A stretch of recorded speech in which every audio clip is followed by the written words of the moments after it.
Salam Indonesia. Jumpa kembali bersama saya Moh Gunawan Abdillah di studio EZI TV.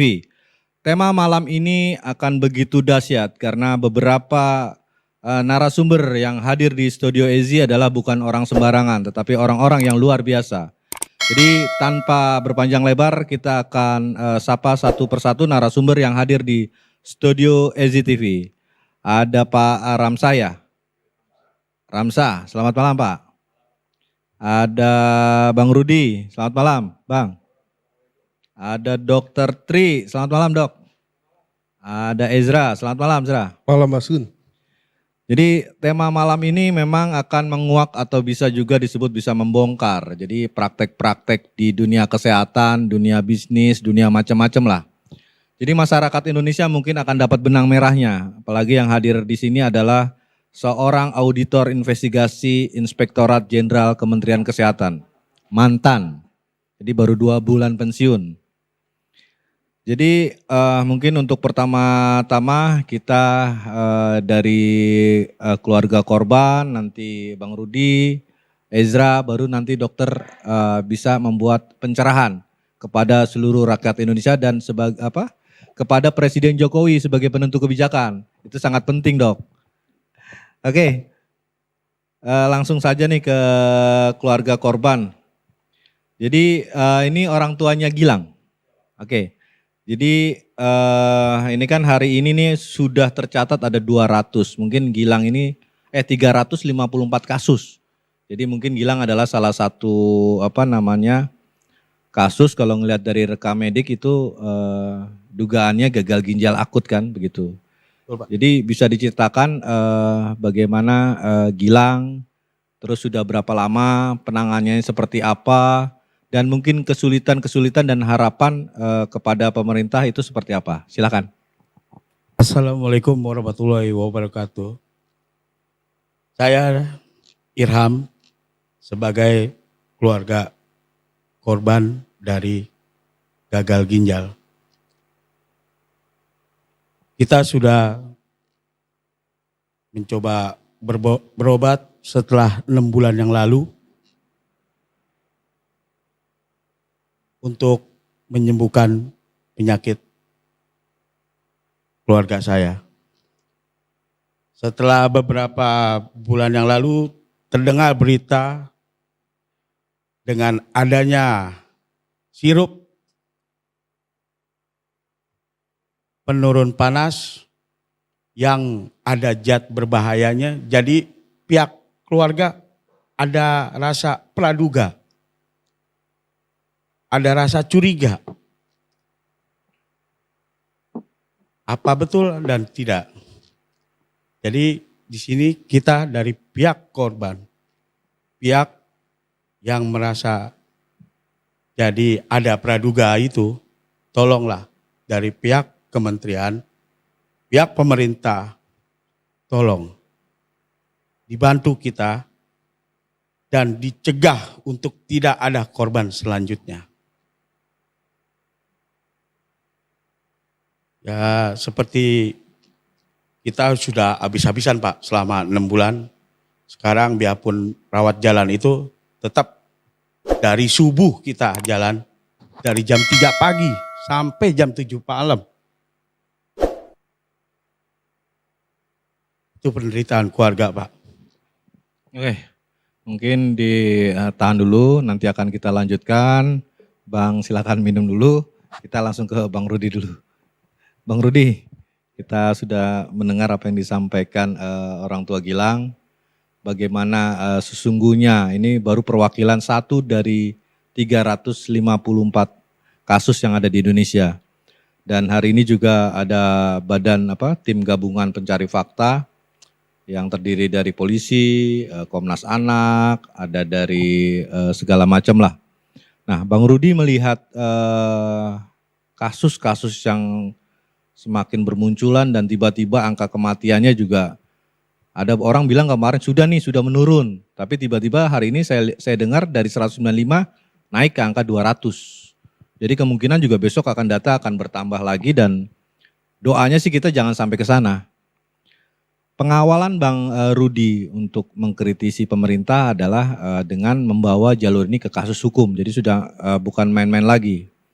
Jadi juga ada salah satu praktisi hukum juga sama dengan Bang Rudi dalam wawancara radio juga akan membawa kasus ini sama. Tuntutannya adalah pecat kepala BPOM dan memeriksa kepala BPOM dan perusahaan-perusahaan tersebut ke Barreskrim. Ya mungkin progresnya Bang Rudi silakan. Ya, terima kasih.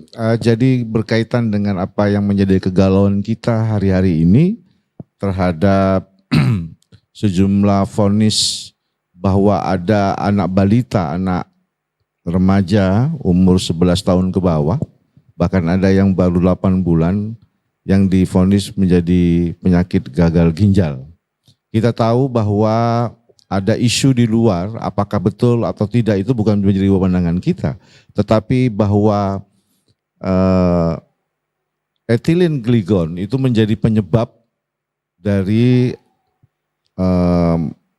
asupan yang ada yang selama ini diasupin oleh ibu-ibu atau rumah tangga yang ketika anaknya mendapatkan panas yang nggak turun-turun, maka mereka mencari obat-obat yang sudah beredar sesuai dengan izin BPOM, ya diminumkan obat sirup penurun panas gitu loh, sehingga itu berulang-ulang memang diberikan oleh ibu-ibu atau rumah tangga kepada anak-anak kita. Yang kedua, bahwa jaminan kesehatan kepada masyarakat itu menjadi sangat penting. Bahwa perlindungan anak-anak Indonesia itu juga sangat penting. Undang-undangnya ada, regulasinya ada. Jadi kalau kemudian ada lonjakan, ada banyaknya anak-anak balita kita, anak-anak kecil kita, anak-anak Indonesia kita itu dinyatakan ada penyakit gangguan ginjal yang bersamaan, maka sebenarnya harusnya negara hadir di sini. Negara harus hadir gitu. Bahwa kami sudah minta waktu kepada teman-teman Barreskrim untuk bisa menerima kami, sekaligus kami akan melakukan class action terhadap pemerintah, terhadap para pihak yang punya regulasi itu, termasuk BPOM, termasuk Kemenkes, termasuk mungkin pihak-pihak Kementerian Perdagangan, yang akan kita sampaikan kepada Barreskrim untuk menjadi bagian dari penyidikan dan penyelidikan terhadap kasus ini. Pentingnya kehadiran negara, karena menurut saya, seperti saya sampaikan sebelumnya, ini lebih kejam dari Freddy Sambo, bos. Ini lebih kejam dari Kanjuruhan gitu loh. Kalau mau lihat jumlahnya gitu, bahwa kita tidak menginginkan kematian apapun anak bangsa oleh sebab yang tidak jelas gitu. Jadi saya mohon perhatian yang luar biasa bahwa ini menjadi kejadian kemanusiaan gitu loh, dokter. Karena ini penting. Soal kemudian apakah itu benar akibat ethylene glycol atau apa saja, ya silakan pemerintah atau pihak-pihak yang terkait untuk memeriksa itu. Tapi bahwa ada secara perlahan-lahan anak Indonesia sebagai aset modal bangsa ini mati perlahan-lahan dan pasti. Dan itu gagal ginjal. Anak 2 tahun gagal ginjal, anak 8 bulan gagal ginjal, anak 8 tahun gagal ginjal, anak 11 tahun gagal ginjal. Seperti orang tua Gilang Noval ini. Gilang Noval namanya ya. Gagal ginjal. Jadi apa solusi kita gitu loh. Saya concern terhadap kepedulian itu sebagai aktivitas Jakarta untuk bisa memberikan penerangan, memberikan pemberdayaan kepada mereka, baik menyangkut soal pengobatannya sampai hari ini menjadi problem. Karena BPJS hanya tertentu obatnya. Tapi ketika jenis penyakit ini ada beberapa yang harus dibeli sendiri kan gitu Pak ya? Betul Pak. Dan itu iya kalau bagi teman-teman atau warga negara yang mampu, bagi yang tidak mampu seperti Pak Irham, kan kasihan Pak, kasihan. Apalagi kalau ada dugaan sirup-sirup itu mengandung kadar ethylene glycolnya yang terlalu pekat atau tinggi. Saya kira itu sementara dari saya. Oke, Bang Rudi terima kasih. Ke Ezra langsung, Ezra. Jadi kita sudah mendengar nih dari keluarga korban, dari Bang Rudi. Jadi kita sebenarnya nih harus mencari titik kebenaran dan jalurnya tuh harus lurus. Jadi kalau saya baca-baca itu mulai dari awal ternyata Kemenkes memakai kata kemungkinan. Setingkat website presiden kata diduga. Jadi memang apa ya, jadi masyarakat ini terombang-ambing juga. Cuman kita langsung fokus ke BPOM lah. Jadi BPOM itu memang harus diberi apa namanya pencerahan lah. Kemarin Ezra sudah menyebutkan, mungkin ada tambahan lagi dari Ezra, silakan. Oke, terima kasih Mas Gun. Jadi di sini saya mau ini lagi ya, ingatkan kembali kemarin kan kita bahas tentang gagal ginjal akut ini. Jadi di situ ada kesimpulan penyebab awalnya ini apa? Karena kan di sini banyak penyebab apa? Banyak kesimpulan-kesimpulan dari Kemenkes dan BPOM yang berbeda pada awalnya. Jadi kita lihat dari pemberitahu dari Pak Menteri Kemenkes sebelumnya, dia bicara ini ada patologi. Nah, terus dari BPOM ini buat EGDG. Nah, itu kan gak ada kejelasan dari kedua-duanya itu. Akhirnya tiba-tiba ada kesimpulan lah yang menyebabkan bahwa EG dan DEG itu adalah penyebab umum dari gagal ginjal akut. Tapi sampai sekarang tidak ada uji klinis. Jadi kalau menurut rapat dengar pendapat yang kemarin saya lihat, itu kan penyebabnya ada 5. Dia bilang ada infeksi, ada dari genetik, ada dari pendarahan, ada dari dehidrasi yang berat, ada juga dari toksik yang ada di dalam tubuh. Mungkin kalau ada kesalahan bisa dikoreksi dokter. Ya, itu yang kemarin disampaikan Pak Menteri ya dalam RDP. Nah, itu sampai sekarang untuk uji klinisnya terhadap kematian-kematian yang ada sekarang ini tidak ada kejelasannya. Makanya dari itu di sini pertama-tama adalah perlunya kejelasan. Dan terlalu banyak drama saya lihat juga dari BPOM, dari Kemenkes, itu sama dari farmasi juga seperti itu banyak drama. Jadi di sini main salah-salahan, lempar tanggung jawab, yang satu lempar ke farmasi, farmasi lempar distributor, distributor lempar lagi kemana. Nah di sini tidak ada kejelasan. Nah di sini peran BPOM untuk seperti ini harusnya lebih lagi untuk meningkatkan pengawasannya ya. Jadi banyak pertanyaan dari RDP sebelumnya, pertanyaan kenapa bisa masuk, sebelumnya kan tidak ada masalah dari obat-obatnya. Kenapa sekarang ini baru ada ketemu, kenapa bisa masuk, apakah kelalaian kan? Nah itu pertanyaan-pertanyaan banyak dilontarkan seperti itu. Nah itu karena kembali lagi saya bilang dari sistemnya yang tidak ada yang kurang baik, yang kurang bagus ya. Jadi di sini sistemnya itu terlalu longgar, tidak ada post marketnya, itu tidak ada pemeriksaan yang lebih ketat lagi, tidak seperti lagi di pramarketnya. Jadi mereka hanya fokus di pramarketnya aja, tapi untuk post marketnya, untuk barang-barang yang masuk kan sebenarnya harusnya laporan. Cuman mereka harusnya tiap batch itu dia lebih baik ya. Tiap batch itu mereka harus laporan barang-barang penggantian barang-barang bahan bakunya. Jadi tiap batch itu terinci. Jadi kita bisa lihat di sini bahan bakunya itu baik dan sesuai prosedur atau tidak. Jadi untuk sementara itu dulu Mas Gun. Terima kasih Ezra. Ke Pak Dr. Tri Agustan. Jadi ini yang mungkin rakyat Indonesia tunggu-tunggu. Jadi pencerahan dari Pak Dokter yang sempat kita bincang-bincang tadi di belakang panggung itu. Jadi saya juga sempat kaget kan. Ya banyak cerita, mungkin kalau bisa cerita bisa 2 hari 2 malam dok. Jadi gak cukup semalaman ini kita. Cuman kita mau dengar lah poin-poin penting dari dokter. Bagaimana ini sebenarnya ini terjadi, benang merahnya seperti apa sih dok gitu loh. Sampai ini ada korban dan mungkin keuangannya juga terganggu. Ini baru satu contoh korban dari 354 kasus dan sepertinya ada kesengajaan dengan informasi 28 provinsi tersebar. Nah itu kan kita harus sebagai inspektorat investigasi mungkin dokter bisa Mantan ya. saya baru- mantan ya, mantan. Sebagai seorang mantan yang mungkin ya inilah bisa menjelaskan ke masyarakat poin-poin penting dari kasus gagal ginjal akut. Silakan, Dok. Ya, terima kasih. Saya memang berusaha untuk secara profesional ya. Karena saya udah 15 tahun bergerak sebagai pengawas ya. Tentu aja terkait dengan isu penyakit gagal ginjal ini menarik perhatian. Menariknya di mana? Isunya pertama, itu siapa yang melontarkan? Ini yang harus dipahami, siapa yang mengeluarkan isu adanya permasalahan penyakit ginjal ini. Dan harus juga diperhatikan ya, kenapa dihubungkan dengan kasus yang di Afrika. Ini menarik kalau mau dikaji ya.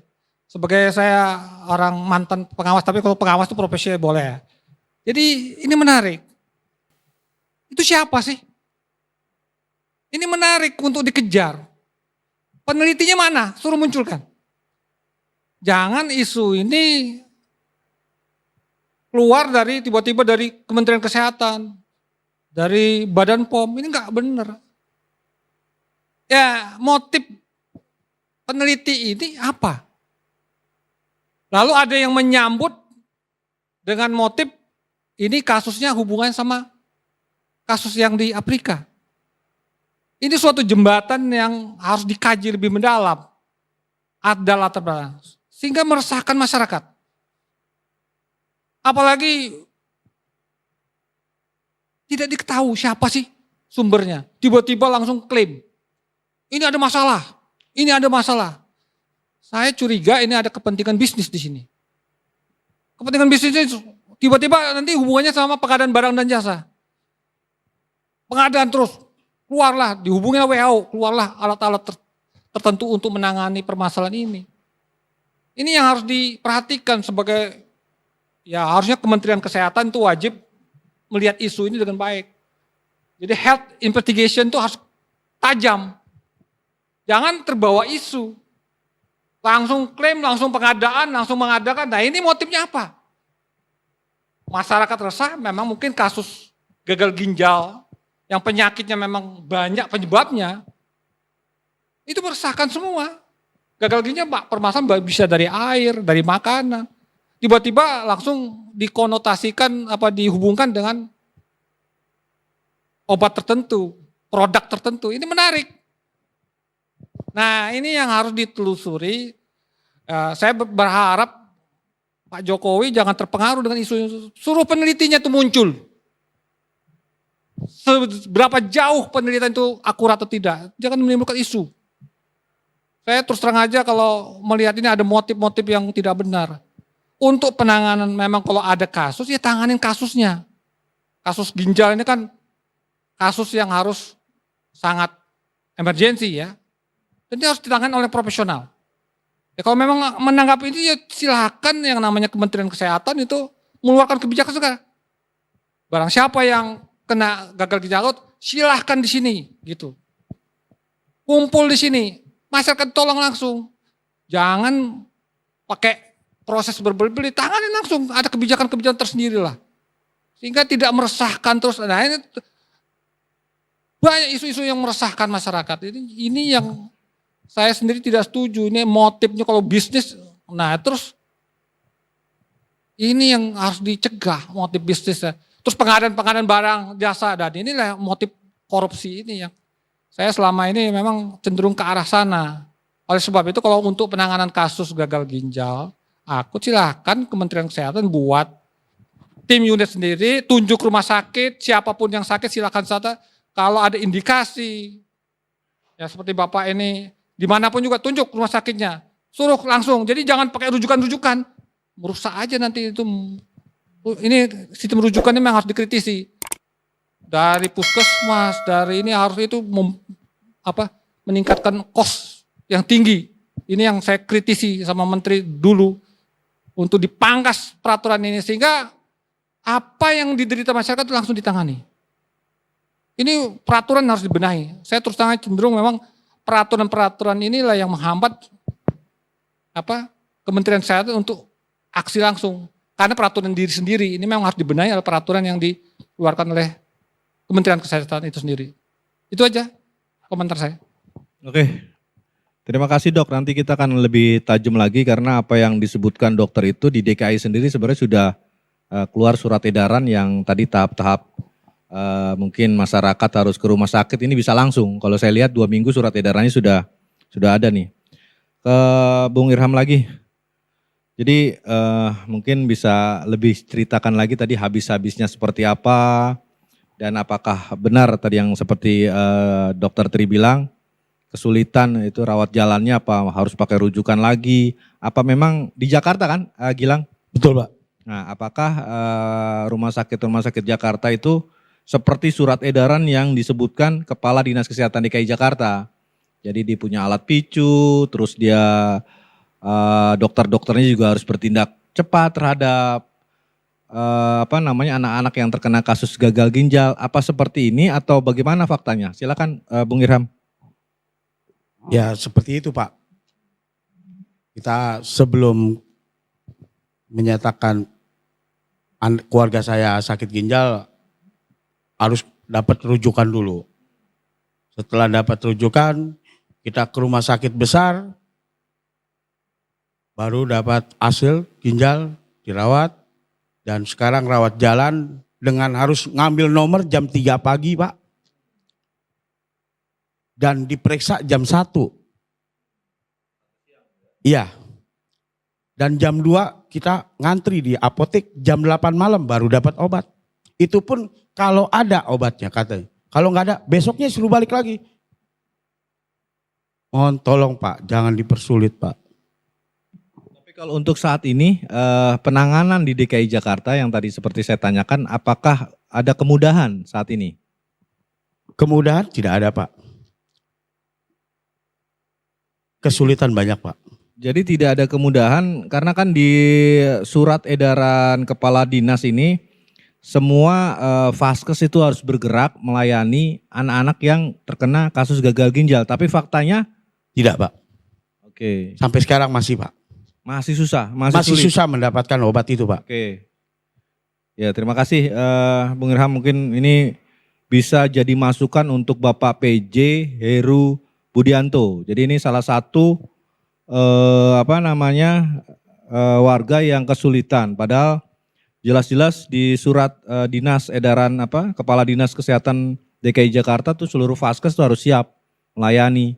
Termasuk misalkan dia tidak memiliki alat, dia harus dirujuk ke rumah sakit yang memiliki alat. Jadi sangat jelas di sini, tapi ternyata faktanya berbeda. Oke, ke Bang Rudi lagi. Jadi kita sudah mendengar nih fakta nih. Jadi hanya sekedar surat edaran menteri turun ke provinsi-provinsi, ternyata faktanya jauh berbeda. Jadi kesulitan masyarakat yang terkena kasus gagal ginjal ini ternyata memang bukannya diberi kemudahan atau bahkan tim gabungan yang sudah ada dibentuk, tapi ini malah faktanya sulit untuk mendapatkan tadi ya. Ya Pak. Jadi penanganannya itu memang sangat-sangat menyedihkan. Dan ini mungkin selain melapor ke Barreskrim, mungkin Bang Rudi bisa ngasih masukan mungkin untuk PJ Gubernur DKI maupun setingkat menteri. Agar ini jangan hanya jadi kertas kosong ini. Jadi surat edaran-edaran ini ternyata fakta di lapangan adalah surat edaran kosong tidak dilakukan sampai vaskes tingkat bawah, dalam hal ini puskesmas. Silakan Bang Rudi. Iya, saya nggak tahu persis apakah itu surat itu sudah sampai belum soal kasus gagal ginjal, kan gitu ya masalahnya. Tapi kalau memang itu benar edaran sudah ada, harusnya memang langsam, harusnya sesuai 26 dengan Oktober 2022 ini ya, surat berarti edaran 26 ini. Oktober, harusnya memang sesuai. Harusnya sesuai. Kalau ada nggak sesuai itu berarti ada kesalahan ada di bawah. Jadi PLT sudah benar itu menurut saya.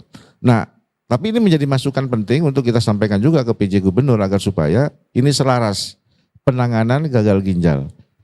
Terus dokter, saya tadi di Cipto itu saya menemukan warga yang tidak ber-KTP DKI. Dia itu KTP-nya KTP Banten kalau nggak salah Pak ya. Ya Pak. KTP Banten, saya nggak tahu di Banten itu juga sama nggak seperti di Jakarta. Dia itu akhirnya berobatnya ke Cipto. Bahkan orang tuanya yang susah itu ngontrak di Jakarta Utara, Pak. Hanya untuk mengobati korban gagal ginjal anak. Jadi rumahnya di Serang, gagal ginjal. Saya nggak tahu rujukannya ke rumah sakit Serang di Banten atau ada atau enggak. Tapi akhirnya berobatlah ke Cipto. Dan karena proses penyembuhan itu agak memakan waktu, dia ngontrak. Namanya Bu Ratih kalau salah ya. Anaknya namanya Raka. Anak-anak yang sakit itu namanya Raka. Kemudian dia berobat di Cipto, Pak. Karena rumah di sini nggak ada saudaranya, akhirnya ngontrak dia di Jakarta hanya untuk menyembuhkan anaknya gagal ginjal. Cerita-cerita ini miris memang, benar. Harus ada regulasi Kementerian Kesehatan menyampaikan kepada publik dan warga negara agar supaya khusus penyakit gagal ginjal itu langsung rujukannya langsung ke ahlinya. Nggak bisa lagi merujukan ke puskesmas, mondar-mandir. Surat edarannya sih bunyinya begitu. Kos lagi, kan kasihan. Jadi, ya jadi ini tidak sesuai dengan satu undang-undang perlindungan anak. Kedua, tidak mematuhi aturan kesehatan masyarakat. Yang ketiga, soal obat atau soal asupan anak-anak kita melanggar ketentuan undang-undang konsumen. Dan ini harus diproses. Oleh karena itu saya ngotot, saya akan sampaikan ini ke Baris Krim sebagai yurisdiksi hukum. Menjadi persoalan hukum, nggak boleh. BPOM nggak boleh. Kemudian serta-merta melaporkan farmasinya. Dia harus bertanggung jawab. Meskipun dia melaporkan farmasi tertentu atau produsen obat tertentu, tidak menghilangkan tindak pidananya. Selaku kepala BPOM, selaku pengawas tupoksinya dan pengawasan obat maupun pengawasan makanan. Jadi kita akan konsen terhadap itu dalam rangka melindungi warga negara. Dalam rangka memberikan pengawalan advokasi terhadap warga negara yang sampai hari ini negara tidak atau belum melindungi kepentingan warga negara. Saya juga menyesal. Sampai hari ini juga mana itu Bang Median Sirait, Komnas Anak, nggak turun ngomongin soal mereka. Biasanya turun kalau artis. Mana Kak Seto, kalau Putri Sambo dikawal. Ini anak Indonesia, ini warga negara Indonesia. Ini anak-anak muda kita cikal bakal pemimpin bangsa ini ke depan. Ini aset bangsa juga gitu loh. Jadi saya mohon perhatiannya, mohon atensinya Pak Dokter. Untuk kita berikan kesempatan yang baik pemerintah untuk melindungi mereka. Sampai mereka hari ini pembiayaannya jual-jual motor, jual-jual kendaraan yang ada hanya untuk menyembuhkan anaknya. Karena BPJS sebagian tidak mengcover itu gitu loh. Kan sebenarnya teknis Pak Dokter ya. Saya kira itu dari saya Pak Gunawan. Oke, Bang Rudi terima kasih. Balik ke Ezra, jadi kita sudah mendengar ini kan cerita-cerita miris di bangsa kita. Bagaimana amburadul sistem Kemenkes, DKI Jakarta, BPOM. Jadi kita nyoroti BPOM aja lah. Jadi pengumuman-pengumuman yang memang ada yang dibilang beberapa minggu yang lalu aman, tapi 2 minggu lalu dibilang tidak aman. Nah, masyarakat udah sempat minum aja itu sirup-sirupnya kan. Terus yang tanggung jawab siapa? Dibilang aman kata Kemenkes, tiba-tiba BPOM bilang itu nggak aman. Kan kacau balau kan. Silakan Bung Ezra. Ya makanya itu kebobrokan sistem, udah bobrok. Jadi kenapa bobrok ya gitu. Ya kita asumsikanlah coba untuk sementara ini. Misalkan memang benar kalau misalkan EG dan DEG itu sebagai pokok masalahnya, itu berarti kesalahan ada di mana? Ada di BPOM. Kenapa saya bilang kesalahan ada di BPOM? Karena sistem pengawasannya yang menyebabkan kenapa lolos. Nah, kenapa bisa masuk ada perubahan? Kenapa tidak harusnya bisa ke filter dong kalau dari BPOM. Harusnya BPOM bisa memfilter ketika ada perubahan bahan baku, misalkan EG dan DEG ini sebagai penyebab, filter itu ada di BPOM, bukan di Kemenkes. Karena buat persetujuan itu ada di BPOM. Nah, kenapa tidak bisa masuk? Karena gagalnya itu BPOM sebagai filter. Karena dia, saya ulangi kembali, ini kalian itu Badan Pengawas Obat dan Makanan, bukan Badan Perizinan. Nah, kalau Badan Perizinan hanya diizin tidak ada filter, ya udah kasih izin aja. Cuman di sini kegagalannya itu dari BPOM. Nah, cuman yang saya sayangkan itu adalah dari BPOM yang terkesan terlalu lepas tanggung jawab, menyalahkan farmasi. Jadi teman-teman farmasi di sini disalahkan, padahal ya memang kalian aja yang memberi kesempatan untuk terjadi kesalahan-kesalahan di dalam obat-obat yang disebarkan sekarang. Contohnya obat-obat penurun panas, obat-obat yang lainnya. Karena ini bahan pengencer ya. Dan info yang terbaru lagi yang saya baca dari beberapa media yaitu bahwa yang digunakan sekarang itu EGD-EG-nya itu bukan 0,1% lagi, tapi 99%. Jadi bukan masukin, bukan ada paparan lagi, cuman memang memasukkan itu. Kalau bisa kayak gitu. Jadi untuk karena costnya dibilang lebih murah ya. Jadi untuk yang farmasi grade dan yang industrial grade itu bisa 5-10 kali lipat. Itu dari media yang saya baca ya. Jadi ada praktek korupsi situ. Ya, jadi di situ harusnya BPOM hadir sebagai filter. Karena dari 0,1 sampai ke 99 itu bukan angka yang kecil. 0,1% sampai 99%. Itu harusnya bisa difilter dari bahan bakunya itu. Mereka kan bisa lihat COO-nya ya, atau kita bisa lihat datanya berapa paparan EG dan DEG-nya, berapa paparan bahan aktif yang lainnya tuh kita bisa lihat.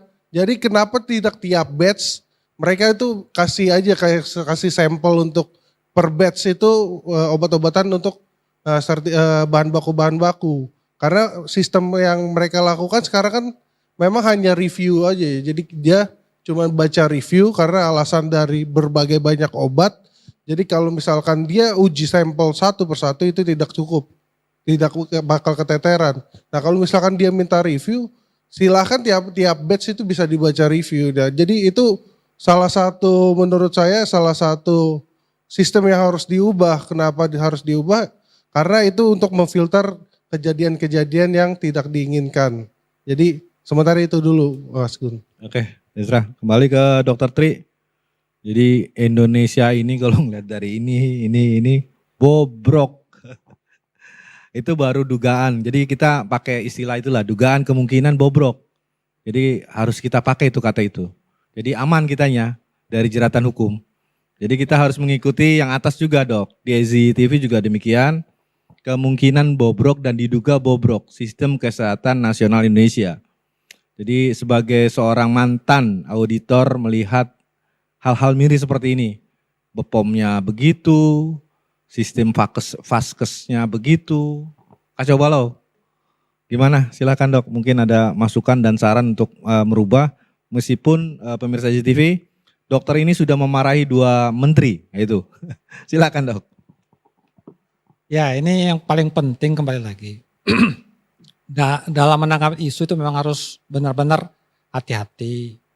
Jangan latah gitu ya. Ini memang kita terpulang dari masukan-masukan dari tenaga profesional ya. Lalu dihubung-hubungin, ini enggak menyelesaikan masalah. Kita harus menyelesaikan masalah. Misalnya tadi Balai POM, ya itu tinggal dicek aja. Benar enggak pemeriksaannya sesuai filter yang prosedur. Tiba-tiba ada yang lolos ya memang ya di situ letaknya salahnya di mana gitu loh. Saya yakin ya dicek dulu prosedurnya di POM itu benar nggak gitu. Ya kan, dicek. Tapi kalau udah melimpahkan kesalahan kepada produsen itu ya ditanya juga prosedurnya kenapa bisa lolos gitu loh. Tanya aja, saya yakin itu semua keluar semuanya. Siapa yang melakukan suatu pemeriksaan saat produk obat tertentu itu masuk, itu ketahuan semua. apakah bermain di situ kelihatan semua. Tinggal dicek aja permainan-permainan itu. Itu kan gampang aja, nanti ditanya lah produsennya atau pabriknya, tanya siapa sih yang melakukan pendaftaran obat itu bisa ditelusuri. Mudah atau tidak ya buka-buka aja. Sehingga kelihatan apakah memang Badan POM itu bobrok atau tidak. Kelihatan. Oh, saya yakin kalau orang ya ke pihak Barreskrim ya gampang itu. Itu benar-benar gak periksanya, itu kelihatan. Ditanya ya perveran di situ. Apalagi kalau yang produsennya yang produsen obatnya itu udah ya kita buka-buka aja sehingga kelihatan yang mana yang bobrok. Itu nanti diproses pengadilan. Ya jadi ini kembali lagi kalau saya fokusnya siapa yang mengeluarkan isu itu. Dikejar. Karena permasalahan gagal ginjal itu banyak penyebabnya. Dan itu ya itulah kembali lagi peran epidemiolog kesehatan itu dipacu untuk meneliti sumber apa sih masalahnya yang gagal ginjal. Itulah nggak bisa mendadak. Penelitian terkait dengan masalah gagal ginjal itu nggak bisa mendadak. Nggak bisa dibuat tim-tim itu, dia harus proses yang komprehensif dan segala sesuatunya, nggak bisa bikin tim, nggak bisa. Epidemiolognya berperan lah di mana, itu yang harus dilakukan. Sehingga kita benar-benar mewaspadai apa sih penyebab gagal ginjal yang terjadi di Indonesia. Ini kan latah, udah ditemuin di mana penelitian tiba-tiba semua merembet ke nasional. Merembet nasional, ya kembali lagi, itu yang kelempengan itu kan menterinya, menteri kesehatannya. Wah kalau gitu mana antidotnya? Ah ini permainan lagi ini latahnya. Penelitinya itu dititik. Bahwa rekam mediknya itu, kan tadi dokter sempat baca. Nah itu gimana kesimpulan dokter? Ya ini kan ada parunya, ada infeksinya di saluran kencing, itu jelas. Nah tinggal ketika ada masalah penyakit ini, bagaimana tindakan dokter secara profesional mengobatinya. Kalau cuma menggunakan nggak komprehensif pengobatannya, ya tetap gagal ginjal terjadi. Sekarang ke dokter spesialis. Iya Pak. Oke. Jadi pas awalnya ya, ketika udah ada cek laboratorium itu bagaimana dia terapi yang baik. Secara profesional langsung terapi. Ya kalau masih terus dikasih simptomatik aja terus, padahal infeksi nggak diobatin, ini rusak juga ginjal. Jadi inilah kembali lagi, ini penyebabnya apa? Karena memang ada pengobatan yang tidak profesional, bisa terjadi. Ini makanya butuh penelitian yang betul-betul menelusuri di mana titik itu peneliti. Jangan peneliti itu mengeluarkan isu-isu yang terus saja meresahkan masyarakat. Ini saya nggak suka ini. Makanya kalau harusnya Menteri Kesehatan tanya tuh penelitinya, jangan jubirnya, jangan ini, langsung peneliti panggil, lu paparan di depan saya gitu loh. Jelas, motifnya apa? Ini mah ada motif. Tiba-tiba langsung keluar antidot. Dulu ada nggak antidot? Tiba-tiba ada nggak antidot? Ini kan jadi suatu hal yang menarik untuk dikaji, untuk ditelaah. Tiba-tiba nawar kan dari $3.000 ke 16 juta tuh antidotnya kan. Ini harus terus disebar-sebarkan, menyebar ke Indonesia.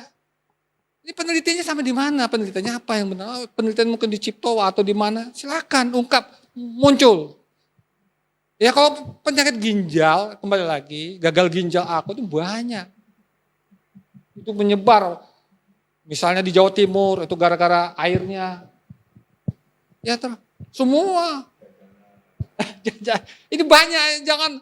Tapi kalau saya terus aja gagal ginjal akut itu memang udah seberapa jauh terjadi di Indonesia, itu ya harus diungkap lah orang epidemiolog. Mana tuh penelitinya. Nah sekarang Kementerian Kesehatan ada nggak yang tugasnya memantau masalah ini, masalah penyakit ini. Ini tiba-tiba ada isu kalang kabut semua, kebakaran jenggot. Ya untung jenggot saya panjang. Jadi nggak kebakaran. Jadi ini yang penting, jangan kebakaran jenggot. Apa motifnya gitu loh. Saya terus terang aja mencurigai hal-hal yang kayak gini. Kasus gagal ginjal itu banyak terjadi di seluruh Indonesia. Cuman, berapa jumlahnya terjadi di masing-masing provinsi itu ini. Jangan tiba-tiba ini gara-gara obat, ini kasihan produsennya. Itu udah capek-capek di balai pom, tiba-tiba disalahin. Nah kalau dia nggak teliti, gara-gara ada apa yang nanya, silakan pomnya itu udah standar benar. Ya tanya aja nanti sama produsennya itu, gimana dia masuk ini, apa main-main, apa main mata, kan kita nggak tahu. Nah, ini yang jadi ini, silahkan aja. Saya terus terang aja kalau ada isu ini, Menteri Kesehatannya jangan kalang kabut. Yes, langsung bikin pengadaan barang. Nah ini yang pengadaan barang dan jasa. Ini yang saya nggak suka itu. Terima kasih. Jadi dok, memang pencerahan dokter mungkin bisa menjadi sesuatu yang baik agar masyarakat juga lebih cerdas. Apa yang dilakukan Pak Irham dengan anaknya Gilang ini memang sudah berdarah-darah ya. Jadi ini baru contoh satu kasus. Nah, sampai sekarang juga dia mengalami kesulitan dok. Nah, kan dokter tadi kan sempat bincang-bincang di belakang harus berani menghadap. Nah ini mungkin contoh kasus ini juga bisa dokter sampaikan untuk ke warga yang terkena kasus gagal ginjal. Harusnya seperti apa sih beraninya warga ini kepada Vaskes itu seperti apa? Karena kesulitan-kesulitan ini saya rasa juga sama persoalannya, kesulitan-kesulitan mereka. Mungkin dokter bisa memberi bimbingan, pencerahan untuk warga-warga lain yang terkena kasus gagal ginjal akut agar mereka lebih mudah gitu loh dok. Silakan dok. Ya kembali lagi, kalau yang ini kan masyarakat yang resah gara-gara ada isu nasional ya, isu nasional gitu ya. Ya kembali lagi ini, nah untuk mengatasi keresahan masyarakat itu disarankan ya masyarakat itu datanglah ke Vaskes fasilitas kesehatan yang terdekat, dan kalau itu dikatakan terindikasi ginjalnya terganggu, ya silahkan langsung tuh dokternya ngasih rujukan yang benar dan cepat ditangani tanpa prosedur. Ya memang regulasi BPJS itu memang taat atau dalam peraturan Kementerian Kesehatannya. Ya sekarang menterinya mengeluarkan suatu jurus tertentu sehingga menyelesaikan keresahan masyarakat itu. Dengan cepat, harus ditunjuk mana. Sehingga ada kasus datang tiba-tiba dokternya misalnya yang meriksa mengatakan ini perlu dirujuk, ya silahkan. Secepat mungkin langsung. Jangan ikut aturan lagi, tapi sesuai dengan petunjuk langsung ke sana. Dan semua siap. Dan itu informasi harus jelas, takutnya hanya surat edaran tapi fasilitasnya nggak siap, nggak pernah dengar. Nah ini jadi masalah. Akibatnya kasihan juga masyarakatnya. Ketika udah ditunjuk itu udah jelas, diinformasikan siap menjaga. Jadi Menteri Kesehatan harus wajib cepat menginformasikan dan cepat membuat Vaskes ini siap tanggap dalam waktu secepatnya, itu aja. Oke dok, terima kasih dok. Jadi mungkin juga asal jangan ini aja tutup telinga itu para Vaskesnya. Baik di atas di bawahnya nggak ada sosialisasi kan seperti itu. Masalahnya di Jadi, situ. Kebanyakan masalahnya di situ. Oke siap dok. Mungkin ada penyampaian Bang Irham mungkin ke siapapun lah di negeri ini, mau presiden boleh, gubernur boleh. Jadi penyampaiannya itu tadi tolong jangan masyarakat dibuat susah kan begitu. Silakan Bang Irham. Tolong pemerintah, presiden, ini jeritan hati. Tolong jangan dikasih waktu, masa habis untuk berobat. Rujukan itu ada waktunya. Dan rawat jalan itu sebulan sekali harus datang. Tolong Pak. Oke, terima kasih. Sabar ya, Bung Irham. Semoga bisa didengar Bapak Presiden Jokowi dan Bapak PJ Gubernur DKI, Bapak Heru Budi. Ke Bung Rudi silakan closing statementnya. Iya, saya kira kehadiran negara itu sangat penting dan harus hadir segera mungkin untuk bisa menyelesaikan bahkan mungkin bisa melakukan investigasi kepada Bapak Kapolri. Kalau Presiden kemarin sudah saya sampaikan, sekarang Pak Kapolri saya minta untuk turun langsung dalam rangka menegakkan citra polisi, tanggap terhadap kepedulian masyarakat untuk bisa memeriksa semua kepentingan baik farmasi, BPOM, Kemenkes, perdagangan atau siapapun yang terlibat dalam kasus gagal ginjal akut bagi anak-anak Indonesia. Saya kira itu dari saya. Terima kasih Pak Gunawan. Oke, terima kasih Bang Rudi. Ezra silakan. Ya, kalau dari saya pertama itu untuk BPOM. Yang pertama adalah perubahan sistem. Yang kedua sensitivitas dari BPOM itu sendiri. Jangan udah lama ini kita lihat lagi kalau dari Kepala BPOM bilang kemarin ada beberapa produsen yang udah melakukan banyak pelanggaran. Nah berarti kalau dari situ harusnya BPOM lebih sensitif dong terhadap apa nih, jangan-jangan ada perubahan. Kalau misalkan dari BPOM maupun bawahannya tidak sensitif, akhirnya banyaklah pelanggaran-pelanggaran yang terjadi. Jadi jangan sampai karena ada sesuatu akhirnya dimudahkan lah untuk melakukan pelanggaran.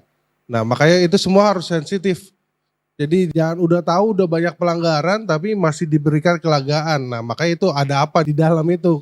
Udah tahu banyak pelanggaran tapi masih dikasih kelonggaran-kelonggaran. Nah itu pertanyaan berat dari saya. Dan untuk semuanya tolong kejelasan juga dari pemerintah apa penyebabnya, apa solusinya dan untuk perubahan sistem Indonesia yang lebih baik ya, itu aja. Terima kasih Ezra. Ke Pak Dr. Tri. Jadi mungkin ada hal-hal yang perlu disampaikan ke negara. Jadi negara sama pemerintah ini memang harus bertindak cepat. Mungkin ada penyampaian ya bukan keras ya, seperti mengkritik Pak Terawan maupun Pak Budi Gunadi Sadikin yang kemarin dilakukan oleh dokter juga dilakukan saat ini. Mungkin langsung aja ke Pak Presiden. Silakan Pak Dr. Tri. Ya ini pokoknya pada dasarnya ya permasalahan-permasalahan cepat ditangani. Dan penanganannya jelas ya harus merubah sistem regulasi rujukan yang ada. Itu harus dibenahin sehingga memudahkan masyarakat ketika menghadapi isu-isu yang berkembang, yang membuat resah.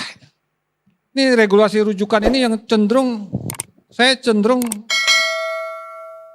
itu menyebabkan kemahalan klaim. Di BPJS jadi keteter. Jadi itu bagaimana sehingga sistem rujukan itu ya menjadi murah. Nggak seperti dulu kan kelabakan waktu zamannya Pak Jokowi. Wah BPJS klaimnya meningkat. Tiba-tiba pas ada COVID turun dia. Wah dapat untung. Ini kan nggak bener nih. Nah ini ada hal-hal yang harus dibenahi sistem regulasinya. Jadi dalam segala hal tuh regulasi harus dibenahi. Terutama sistem rujukan ini memang terlalu birokratis sekali. Tapi saya tidak menyalahkan BPJS ya, tidak menyalahkan BPJS ya. Tapi BPJS karena ikut peraturan menteri ini. Jadi tolong dirubah sistem rujukan sehingga mempermudah pasien kronis, pasien akut dan pasien gawat. Yang sebenarnya bukan tugasnya puskesmas.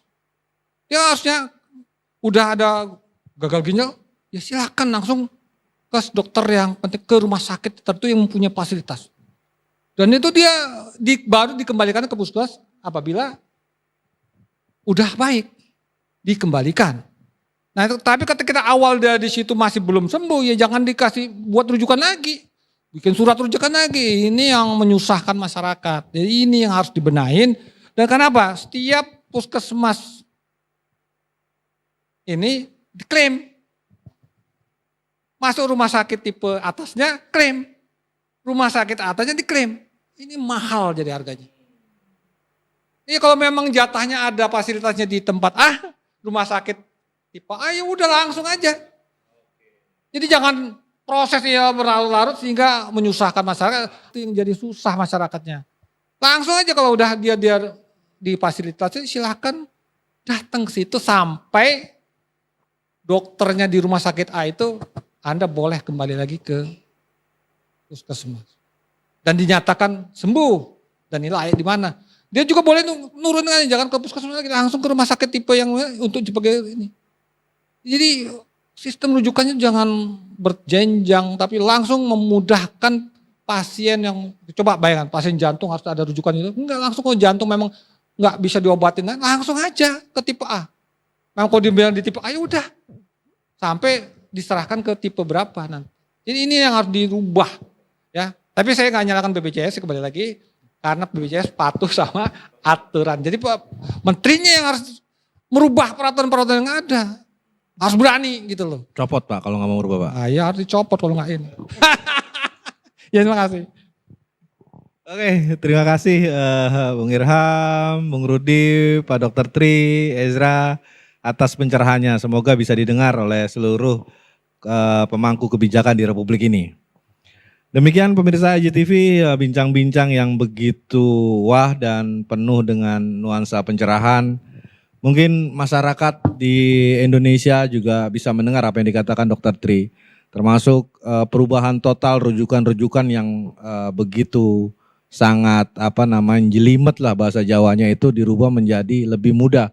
Agar masyarakat juga bisa mengakses ke vaskes-vaskes yang memang dibutuhkan oleh masyarakat itu. Dan negara harus benar-benar hadir untuk mengawal kasus gagal ginjal akut. Apa benar? Karena masih ada pertanyaan besar. Tolong datangkan peneliti yang menyebut gagal ginjal akut. Saya Moh Gunawan Abdillah, undur diri, salam Indonesia.